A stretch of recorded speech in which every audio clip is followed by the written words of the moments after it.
Your reasons for listening to the show, well, those are your own. But just keep in mind that the views, information, or opinions expressed on the Tuddle Daily Podcast are solely those of the individuals involved and do not necessarily represent those of our sponsors. Yeah, it's called free speech, people. Nobody's forcing you to listen. Get ready for your daily dose of Tuddle. The all-time greatest intern/producer we've ever had, of course, Tuddle. Tuddle in Florida. From the Hobo Fish Camp, it's the Tuddle Daily Podcast. No wonder nobody likes you, Tuddle. Everything's a goddamn debate. Greetings and welcome to another edition of the Tuddle Daily Podcast. Hope all of you guys enjoyed your weekend. Hope you're also enjoying your day off. Martin Luther King Jr.'s birthday. I know a lot of people don't have it off.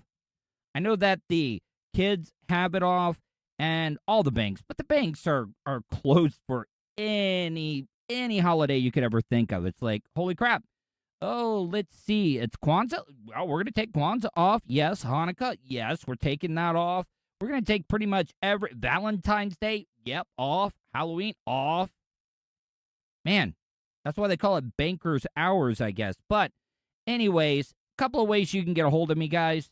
You can email me, tuddle@gmail.com. That's Tuddle with two D's, TUDDLE @gmail.com. Or you can leave me a voicemail, 407-270-3044. Once again, that is 407-270-3044. I would like to hear from you guys. I know that I give out the phone number and my email every single show, but I really, really would love to get some feedback because my numbers have been going so well. I mean, the highest they've ever been. Matter of fact, I even started out Monday, Tuesday was really, really good for me. But then it dropped like the Great Depression, the recession, the housing bubble. I mean, the bottom just fell out of it. Even my YouTube numbers were way down. And I really can't figure it out. Because when I go on Podomatic, my stuff has been pretty steady, pretty consistent every time I log on to Podomatic and check out the analytics. And I even went and looked at all the places that it was available: iHeartRadio, iTunes Podcast, Spotify, Amazon, TuneIn Radio, 315live.com. There's so many other ones that I'm on. But they work for me. I don't understand it. But I would like to hear from some of you guys. Like, are you guys having problems accessing the show? Or, like, even my YouTube channel? And I know a lot of people are like, man, he's got a great ego, or he's got a big-ass ego, because no way that he could think that his content was sucking. Maybe that's why your number's going down, you loser. And I would like to know. I want to know if you guys are having a problem downloading the show or streaming it, or you've had a problem with the content. Has the content not been as good as late? I've also been hitting some, kind of polarizing topics, and then I'm always worried about, like, pissing one side of my audience off or favoring one opinion too much. I try to play everything straight down the line, people. So even if I'm sucking, I would love to hear from you. If you think the content that I'm putting out as of late is subpar, I want to hear from you. Tuddle@gmail.com, or you can leave me a voicemail or even text 407-270-3044. There were some great playoff games. Well, the first game, the Raiders and the Bengals game, was a little bit closer. The Bucks completely destroyed Philadelphia. And the Bills, they made the Patriots look bad last night. But I thought I was seeing something during that game after one of, I think Josh Allen threw a touchdown, but fan tosses sex toy on field during Bills' rout of Patriots. Of course, Bill fans could not let a win over the Patriots go by without a dildo on the field. 5 seasons after a fan first tossed a sex toy into the end zone at Ralph Wilson Stadium, the tradition was revived Saturday in the third quarter of Buffalo's 47-17 rout. This is so funny because I really did. At first, I thought maybe somebody threw a beer bottle, a fleshy color looking beer bottle. And it was a white penis. I got to tell you, pretty big. It was circumcised. But at first, I didn't even know about this. I didn't know that Bill's Mafia threw dilders onto the field. But after Patriots wideout Kendrick Bourne caught a third-quarter touchdown from Mac Jones. So it was a Patriots. I'm sorry. It was not Josh Allen. The object flew right by Bourne and landed in the corner of the end zone where the incredulous receiver pointed to it and caught by CBS cameras. Yeah, I gotta give the guy credit that he actually pointed it out because there was a great shot because the cameraman was shooting out of the back of the end zone during the celebration. All the players were running off, and Kendrick Bourne still had the ball. And he's walking away and looks and he's like, hey, there's a dildo. And he pointed at it. And I got to tell you, it was a great shot on TV by the cameraman. The stadium PA issued a reminder not to throw objects onto the field. But after years of torture at the hands of New England, let's chalk this down to I guess what they're trying to say, because I can't read today. It's kind of like, hey, it felt good even though we had to reprimand you. Could you imagine if the PA announcer had a Bills fans, please, stop throwing dildos on the field. Man, a Bills fan first went viral throwing a dildo onto the field at the 2016 against the Patriots. Since then, the incident has been repeated a couple of times.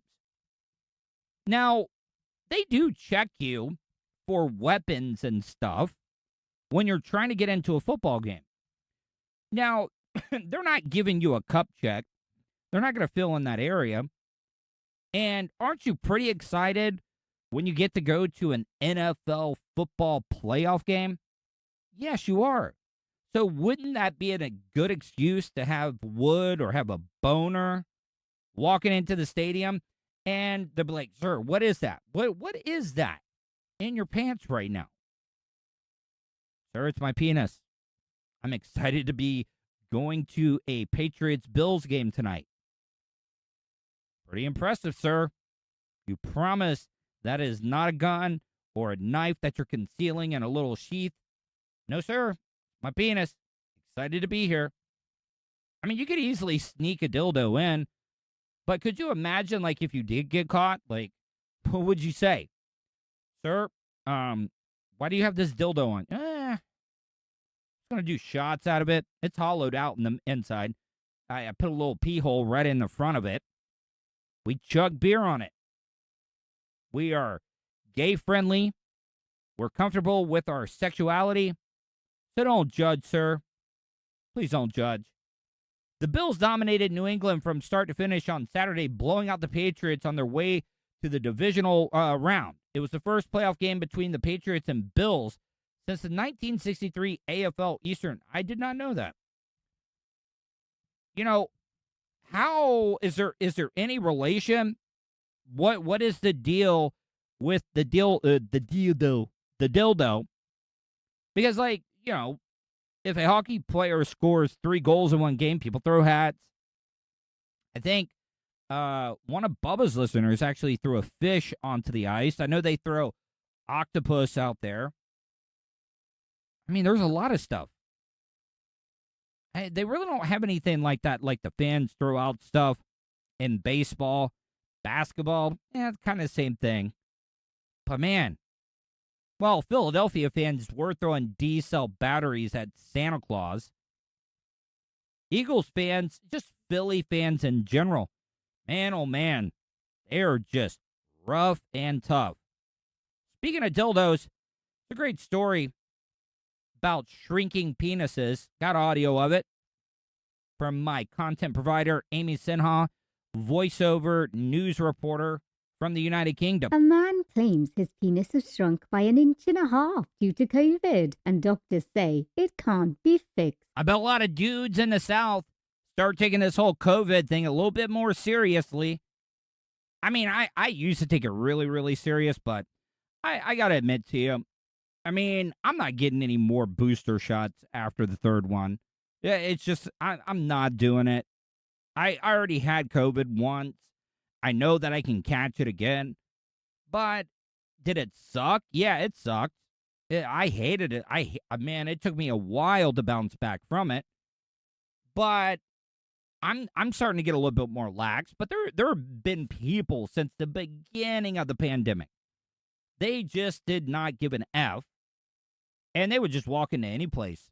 Like, I ain't wearing no mask. I'm a man. I'm American.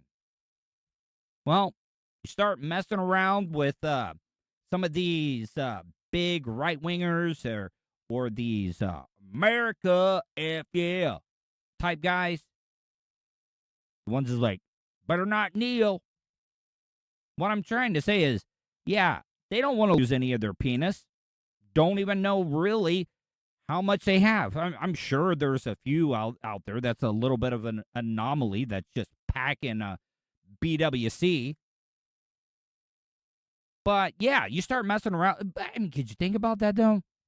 Like, a lot of, it's kind of like a well-known fact. African American culture, biggest penises. Good for them. But some of them, I've seen some of those porn stars, like Mandingo and stuff. Isn't more than anything like, I know every guy would be like, hell yeah, I ain't turning down 10 inches. Not to have sex with. I'm talking about having 10 inches. But a lot of them, you don't even get to use the whole thing. Isn't that kind of a waste? My dad always said, I know a lot. I've never been a big boob man. On occasion, they're great. Love them. But it's not really been like the most important thing. Dad always said anything more than a handful or a mouthful is a waste. Same thing goes with anything over 10 inches. Now, there are some chicks that can, accommodate that, if you know what I'm saying. But also, what I'm trying to say, it is kind of a waste. So I'd be like, hey, man, it'd be like a chicken pox party for people that have big penises. They can't use it all. They're like, yes, man, give me COVID. I could stand about 2 inches off the top. I know it sounds weird, but like I said, guys, the ones that haven't taken it seriously, start talking about penis shrinkage, and they're definitely gonna start putting on the mask, at the very least. Don't even know about the vaccine. Vaccine doesn't even protect you all the way. Anyways, I digress. The anonymous male said the lasting effect of the virus has damaged his self-confidence. Before, the 30-something American said his penis was above average size. Urologists say COVID DICK. Amy. Hello? Amy, it's a podcast. You can say dick. Guess what? What is another name for a man that's richer? Oh, yeah, dick, right? Or you can call somebody a dick. Hell, it's a podcast. It really doesn't even matter. You can say COVID dick. I'm gonna have to talk to her about that. I want to find out if, she didn't think she could say it, or she didn't want to say it because she would be embarrassed. COVID dick. Come on. Is a real phenomenon whereby the penis can reduce in size due to damage to blood vessels. Speaking of blood vessels and male enhancement pills and stuff like that, since I moved into the new place, I got Spectrum now, and I got HBO Max beforehand, so it's not like I'm paying anything else for it. But HBO Max, they have every single TV show that they've ever had on HBO. Soprano, everything. And there's two shows that I haven't seen in a while. One was one of my favorite of all time, The Wire. Oh my God. You know what's so great of taking so long before I've seen it? There's a lot of it that I've forgotten about, but some of the bigger things, I know what's going on there. But then the show HBO did, I don't know if I ever watched the whole series, but Big Love. Big Love is Bill Paxton, Gene Triplehorn, Chloe Savini, and I forget the younger wives. But Bill Paxton is a Mormon, but he's also a polygamist. And it was just such an interesting show. And a lot of guys were like, man, it'd be great to have. No, it would not. And I'll get into that probably by the end of the show. If I don't, I'll definitely talk about it tomorrow. But I would love to hear from you guys. The Wire, I would love to hear your thoughts. You can hit me up on any of my social media, at Tuddle on Twitter, Facebook.com/Tuddle, Instagram.com/Tuddle. And I would like to hear from you. Did you guys like the TV show Big Love? And I'm kind of going to judge you if you're telling me that you didn't watch The Wire or you don't like The Wire. Now, for the ladies out there, The Wire is really not a lady show, but I'm not saying that ladies wouldn't enjoy it. It just might not be the thing that they're into. But if you're a guy and you tell me that you've never watched it or you didn't like it when you watched it, I don't know, man. I don't really know if we could be friends. For example, a study of 3,400 people led by University College London found that of 200 reported long COVID symptoms, a smaller penis was one of the rarer ones. Oh, and I also forgot about this. You know, COVID, where did it originate from? China. I was talking about African Americans being, well endowed.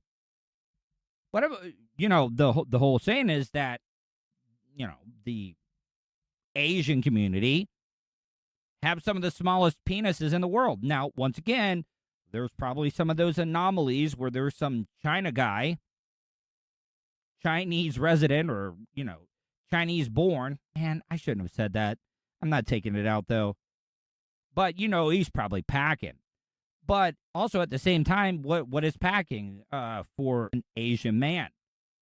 Could a 6.5, 7-incher, you'd be like, man, that Chinese guy, that Chinese dude is just straight up packing. And does China even make porn? When I get done with the show, definitely, that's the first thing I'm Googling. Because I want to see what the oh God, I almost said Chinaman. I just said it. Oh, damn it. Anyways, what I'm trying to say is that I would like to know the Chinese porn star with the biggest penis. I hope nobody ever, looks at all the weird, random things that I Google on a regular basis, especially if I'm smoking weed. Yeah, Chris Hansen would definitely tell me to have a seat. Calling into the podcast How to Do It, the man said, I'm a heterosexual man in my 30s. In July of last year, I contracted COVID and was very sick. When I got out of the hospital, I had some erectile dysfunction issues. I know that I'm all over the place, but I think I forgot to mention why I even brought up Big Love and The Wire. Well, the reason I brought up Big Love was because Bill Paxton's character has to, take care of business with a different wife 3 nights a week, and then it rotates, so because they're all on a schedule and stuff, and he starts taking Viagra. And that's exactly what made me think of Big Love, because could you imagine that? A lot of guys would just be like, oh man, I would love 3 wives. I get a different woman 3 straight nights and then it starts over again. I don't think that's a great idea. To be married 3? No. Because I get anxiety watching that show. Too many kids. The wives, even though they say, oh, not only did I marry you, Bill, I married my sister wife. But they're always spying on each other. They're all going to get jealous. But he was taking way too much Viagra. And it will start messing with your eyes. Low blood pressure, because the blood in your body is going straight to your crotch. Sorry, I know that was a random thing to bring up, but check it out. The Wire and Big Love. Those gradually got better with some medical attention, but I seem to be left with a lasting problem. My penis has shrunk. Before I got sick, I was above average, not huge. I also would like to think, all right, so what's the percentage of men that get this COVID shrinking penis are circumcised to the ones that are uncircumcised?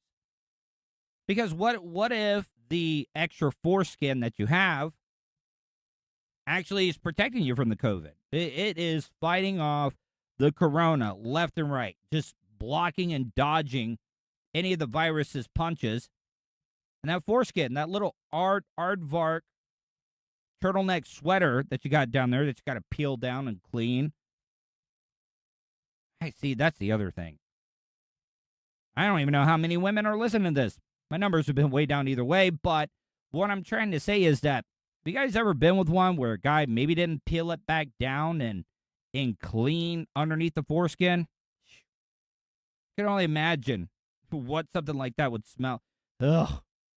God, like a rotten Hot Pocket. But definitely bigger than normal. Now I've lost about 1.5 inches and become decidedly less than average. It's apparently due to vascular damage, and my doctor seems to think it's likely permanent. And probably all the guys that have micro penises are probably like sitting over there, you know, how the older generation will play that. What is this, man? This is the smallest violin playing a sad song for you. Because the dudes with the micro penises, I really feel bad for them. Like, it is so small that it sometimes gets inverted. And I've also read a lot of stories about dudes with micro penises constantly urinating on their testicles. Because you can't get over the boys to be able to make it into the toilet. You'd have to, like, lean up against the wall like you had morning wood. Speaking of what, if the guy's got a micro penis, does it, what are you getting? An inch and a half? Man. See? Micro penis. But this could all be getting made up. All the doctors are ganging up on Joe Rogan right now. And this is probably like, hey, what can we do? What report that we can just fudge the numbers just a little bit and tell people, like, yeah, if you catch corona, there's a good chance you as a male, you could get micropenis. I mean, it's pretty smart. It's definitely working smart, in my opinion. It shouldn't really matter, but it has had a profound impact on my self-confidence in my abilities in bed. Dr. Winter said, when COVID enters the endothelial cells of the blood vessels found in the penis, it can prevent proper blood flow. This stops it from hardening as effectively. The doctor definitely need to go with the penis pump, man. I mean, shouldn't that be like one of the first things you get if you're a guy and you catch COVID? Is to put that penis pump on and get that blood flow streaming. By the way, I know a lot of guys out there might be embarrassed to go out and buy one or order one online.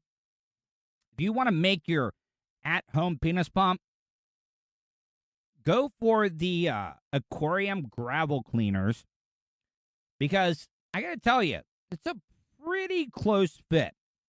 You got to do a little bit of rigging it up, like put a rubber like washer on the end of it so you're able to get that seal.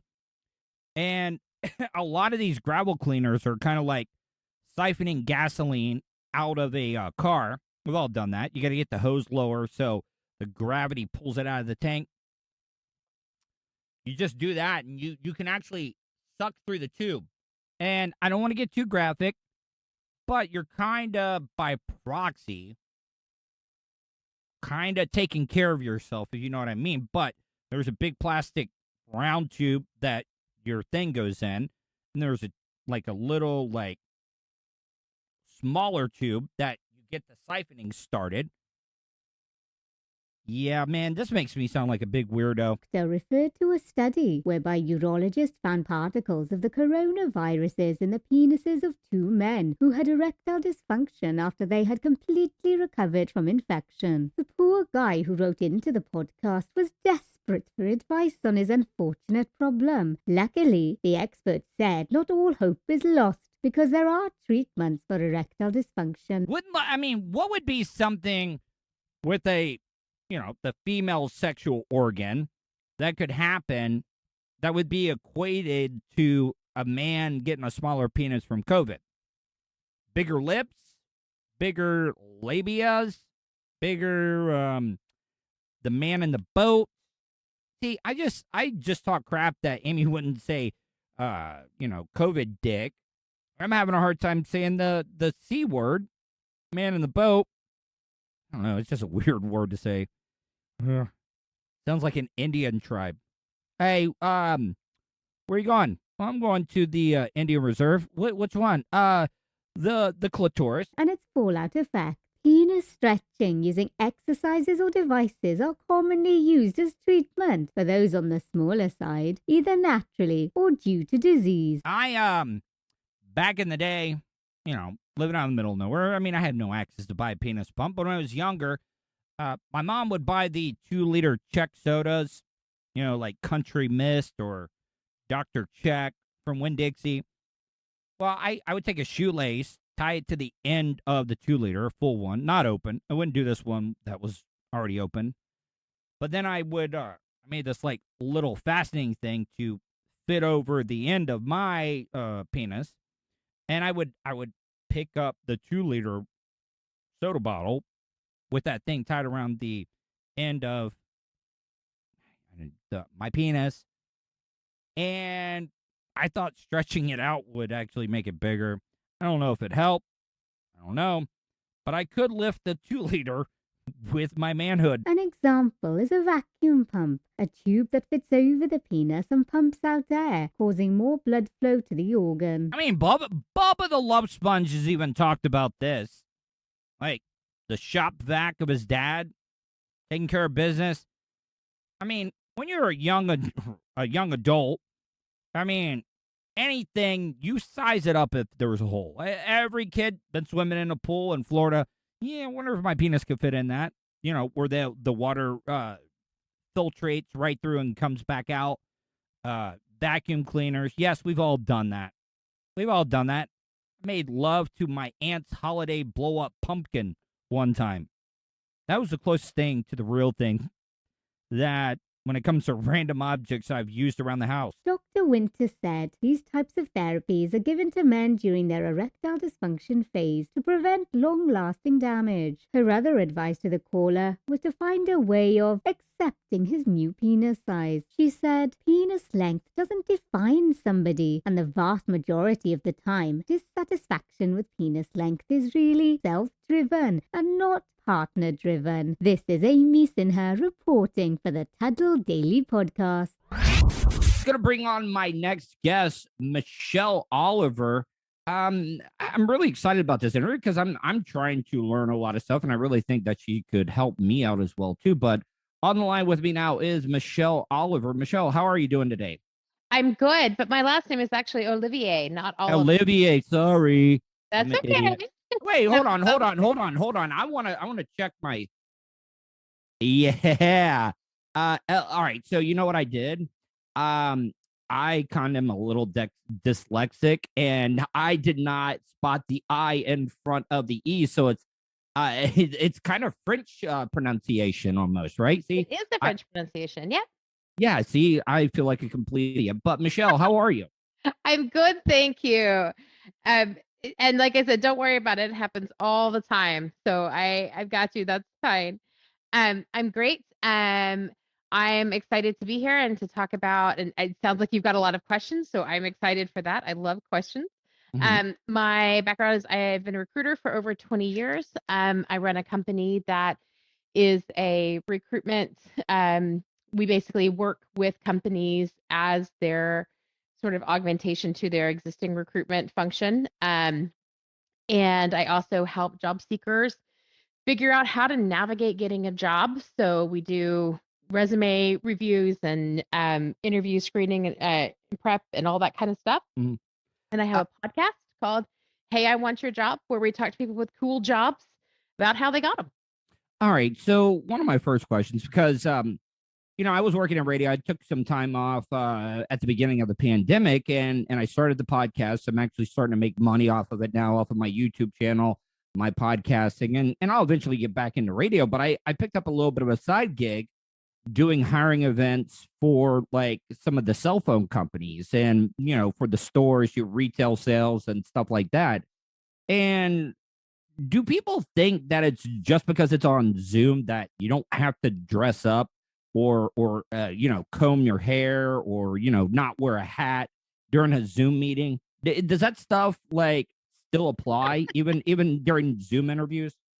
So here's what I would say is that I have seen so much of a recalibration in terms of expectation for appearance in an interview now that everything is online. It is very unusual for me to have a candidate in a suit and tie on an interview. And when I do, I'm like, oh, I wasn't expecting that. So people definitely like basic grooming, like, brush your hair. Women tend to put on makeup, that kind of thing. But otherwise, like, I think that we've moved much more firmly into kind of the business casual end of things. But at the same time, though, it shows that somebody's trying to take the initiative. I'm not even talking about looks. I'm just somebody that's going to take personal responsibility for themselves. And that's going to translate, in my opinion, to being a good employee. See, and I'm not sure that I would agree. I think that there is a difference between appearing, kempt and groomed, and wearing, getting dressed up for the occasion. And I think that right now, you don't even have to get dressed up. Collared t-shirt. I'm not even talking shirt and tie, but I don't want you to wear like your favorite 90s alternative rock band t-shirt that's got all types of holes in it because you dropped your roach joint and it burned a hole in your sleeve or something.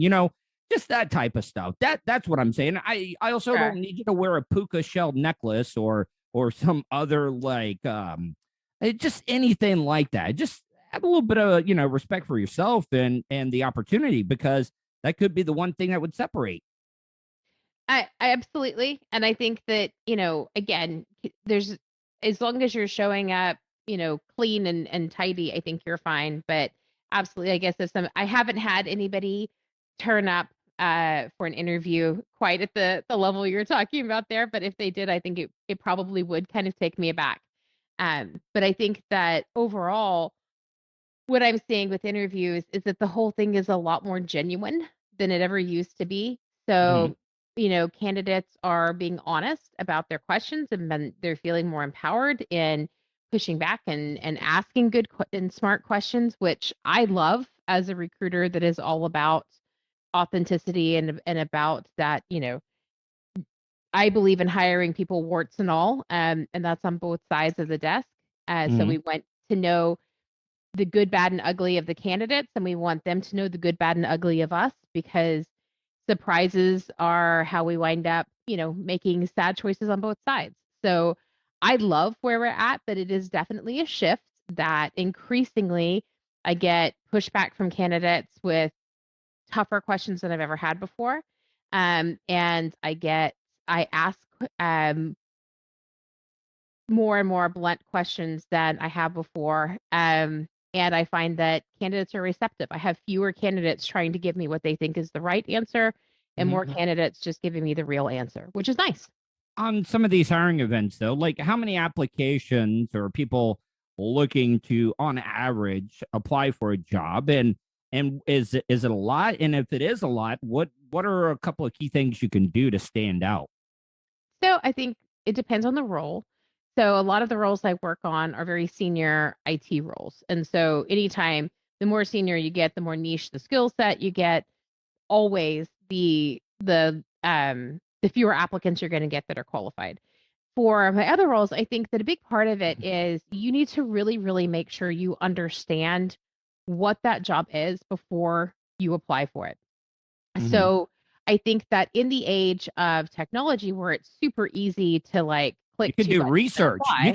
You could do research on the people that are interviewing you. You could kind of like flip the script on them just a little bit. And, you could be like, hey, Like, I understand, you as a boss, or, hey, you did this and you did that. It just, you could almost do research on somebody that's supposed to be interviewing you.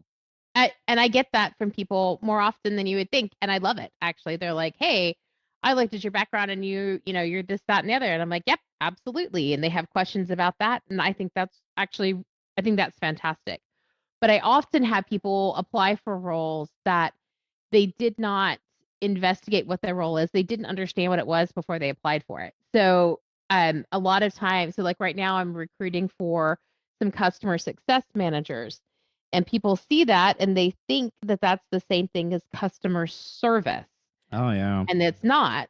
They're very different jobs. They're very different roles. And if you have, having a strong background in customer service does not necessarily make you prepared for a job in customer success, because it's very different. And I think that I don't have a problem with people, doing the spray and pray technique, right? Just like apply to everything and hope somebody calls you. It's okay with me. Yeah. Guys do that on all the dating apps. You just swipe right, swipe right, swipe right, swipe right. And you're like, I'm just on a big net here. And whatever I pull in, good for me. Right. And people do that kind of thing with job applications. And that is fine with me. I don't care. But I would say that if they do that, then you have to expect that you can't get emotionally invested. You can't have it both ways. So you can't say that I'm going to just apply for anything that holds still long enough, and I'm going to take it personally when I don't get moved forward, because you're not being tactical. You're not making sure that what you're applying for is really what you're suitable for, that it's really a good match in any way. So the only time I would say that there's a problem is when I have candidates who are frustrated and really emotional and start, getting into that negative headspace and even depression around looking for work. And then when you push back, I'm like, well, okay, so what have you been doing? And their answer is this spray and pray technique. You're like, well, that's what's happened, is you haven't looked at and taken the time to say, okay, these are the roles that I really am suitable for. I've taken the time to make sure that my application tools very clearly demonstrate a one-to-one match for the skills and experience they need within those roles. And now I'm going to be mindful about how I apply and reach out. Like, that is the kind of technique that it actually helps you stand out and helps you move forward more quickly, as opposed to I'm just going to, keep hitting the apply button until somebody calls me. I gotta ask, what is the most awkward interview that you've ever done before? Like, in my whole life? Yeah. Not well, awkward of you interviewing somebody, but did you? Everybody thinks, oh man, she's a professional. She probably gets every single job that she's ever wanted. Have you? What is your biggest turn down that you've ever gotten from the one job you really, really wanted, and you're like, man, I didn't get it? Oh gosh. So let me think about that. I had a job that I went for with a huge company, and they do so many rounds of cognitive testing and in-person assessments and all of this stuff. And I really thought they were great, and I really loved them, and I really wanted the job, and I made it all the way to the final round, and I wasn't successful. And it was a major blow to my ego. And what was worse is that they said that the reason that they said no was because I came across as a little too self-confident for the role, and that they really wanted somebody with really high humility factor. And I mean, this is when I was living in the UK. So any American comes across as more self-confident than most Brits are ready for. But how long were you at in the UK? I lived in the UK for 10 and a half years. And I lived in Brighton for part of it. And then I lived in a town that was halfway between London and Oxford. And I worked in London for the. You kind of picked up a little bit of a British twang to it. Somebody lives in the South for too long, they start getting a Southern drawl, and then if you're up in the Northeast, you start talking like somebody from Goodwill Hunting or something like that. But No, that's great. I mean, I've been over there a couple of times. Big soccer fan. Well, I got to say soccer because of my American audience, but football. I went over there and saw a bunch of football matches, so it was a great time. Also, I'm a big Doctor Who fan. I went to Cardiff to go see the Doctor Who museum. Nice. Yeah. What was your most awkward interview, though? But so that I've conducted or that I've been conducted. Yeah, one you were just like, I mean, this guy's got some. They need to check this guy's hard drive. Yeah, so I mean, I've had several candidates that have yelled at me, and so that's always part of it. So I had one candidate that I reached out to, and within 5 minutes, they were screaming at me about the cost of living in the Bay Area. And like, I don't know how to help you with this, my friend. Like, I have a lot of control of a lot of things in my life, but the I'll get on that thing in the Bay is not on the list. So I can't help you, brother. So that's right up there. I would say I also, but that was like clearly a person who is not well. But I would say the ones that are the most frustrating, like most awkward that I get more often, the way that recruitment works these days is I have a team of people called sourcers, and they go out and they look for people that match the skills we're looking for. And they're like, hey man, like you look like you might be good for this job. If you're interested, why don't you schedule time with a recruiter? Great. They schedule with me. And so we're in the interview and I was like, hey, I'm looking at, your resume and it looks like you've worked at really, like you've always worked at household name, major companies. This is a really small company. How do you feel about that? Because it's a very different environment. At which point the dude lost his shit and started yelling at me about, like, literally yelling, how dare I contact him if I was just going to turn him down on something that was so obviously on his resume. And I said, brother, I'm not trying to turn you down for that. I mean, I'm now turning you down for the yelling, but like, I wasn't trying to turn you down. I'm trying to have a dialogue. Like, I'm trying to understand, like, it's a concern of mine, but it's not a deal breaker. And I think that, like, that's probably the thing that is the most awkward, is that people get so emotional and so spun up about the recruitment process and about jobs in general that they take everything really, really personally. Yeah. I used to be that way. Any job I'd get let go, like the first radio job I got fired from, I took it way personal because I was there for like 10 years. And I just took it personally. But then I was like looking, I was like, man, you really haven't made it until you lost the job in an interview or get fired from one. Absolutely. I'm highly suspicious of anybody that's never been fired. Like, if you've never been fired, have you really, like, had an opinion? I mean, because it's easy. Like, and I live in Texas, right? So it's an at-will state. So, they can show up tomorrow and be like, I don't like, the cut of your jib, you're out. Florida's like that too. Yeah. So, once you're in that zone, right, then all that it really takes to get fired is to show up and your boss is in a bad mood. And I have certainly been fired because my boss was in a bad mood and having nothing to do with me in the past. So I think I am a big believer in making, giving people the benefit of the doubt. So, okay, you got fired. Great. And what'd you learn from that? If the answer is not to work for crazy people, that's great. That seems like a smart thing to have learned from that situation. All right. Like, so I think that one of the things that COVID has made us do across the board is we can't expect people to have these like little perfect linear career trajectories, right? Because so many people lost their job with COVID that had nothing to do about anything, right? Like, you can't, like, it was nobody's fault that the pandemic hit and that companies had to let folks go. And so now all of us, and then a lot of people went and found another job and then were let go from that job because the pandemic kept going. And so, it means that we don't have these nice, neat little arcs anymore. We don't have these nice, neat little packages that we can put people in anymore, like we used to expect from candidates. But it also, because that's the case, because it happened to kind of everybody, it's been really equalizing, and it makes it much more of a safe space to turn around and just be honest about things like, times of unemployment, gaps on your resume, all of that kind of stuff, which personally I am all about because it's always been there.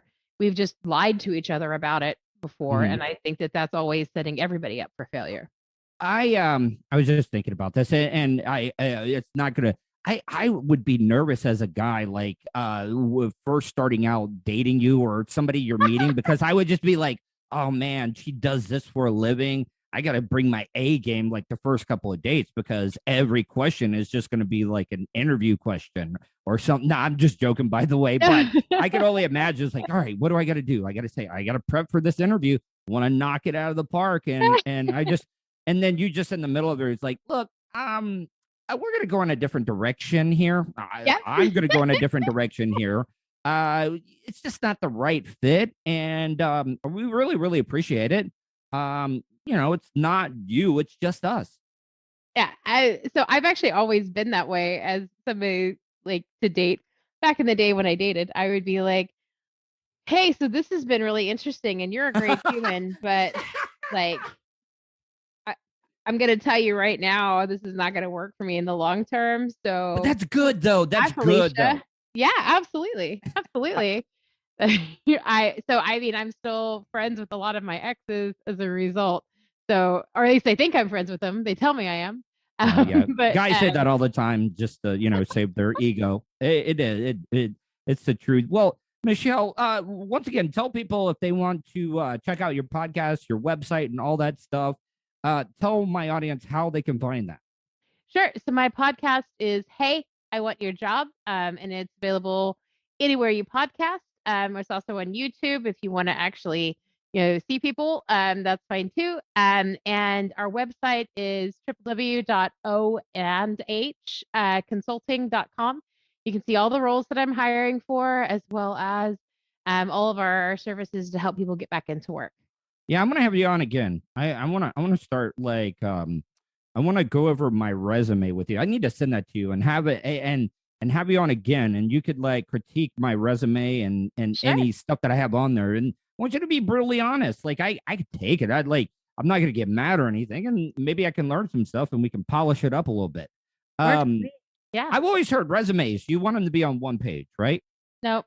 That's bullshit. No. Okay. See, this is stuff I need to learn. Yeah. So, I mean, if you're a grad, yeah, one page, definitely. Because you haven't done anything, right? Mhm. But, once you've got a little bit of background to you and you've got stuff to say, like 2 pages is fine. And then once you move out of being an individual contributor, once you start doing like director level work, or once you start getting a lot of credits in terms of like for you in entertainment, right? So a lot of different shows you've been on, all that's got to go somewhere, and you have to not just list it, but give some. I use it on how that was. 8 size font. That's what I use. No. Anyways, yeah, I if you'd be open to it, I would love to have you on again. I actually think it'd be funny for you to just pick it apart and just completely destroy me. So we'll have to definitely do that. I am delighted to come forth and destroy you. All right, Michele, I hope you have a wonderful day, and thank you for the time. You're very welcome. Thank you for having me. And that's the show for today. Thanks for listening to the Tuddle Daily Podcast. Hey, don't be a dickhead. Do us a favor. Like, share, and subscribe to the show. Also, check out the Tuddle category at 315live.com. The Tuddle Daily Podcast is brought to you by Starfire Transport, StitchYouUp.com, and PocketPairClub.com. Special thanks to show producer Vulture and co-host Sirach. Show voiceover service is brought to you by jcvoiceover.com and The Little Cheese Show. Download and subscribe to The Little Cheese Show everywhere podcasts are found. If you want to help support the show, go to paypal.me/TuddleOnTheRadio. You have something you want to say? Tuddle@gmail.com, or leave a voicemail at 407-270-3044. To follow all Tuddle social media, go to Tuddle.net.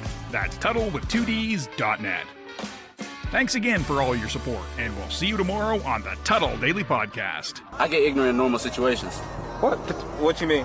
What the fuck you mean? What are you talking about? Nigga, what the fuck is you talking about? Oh, shit.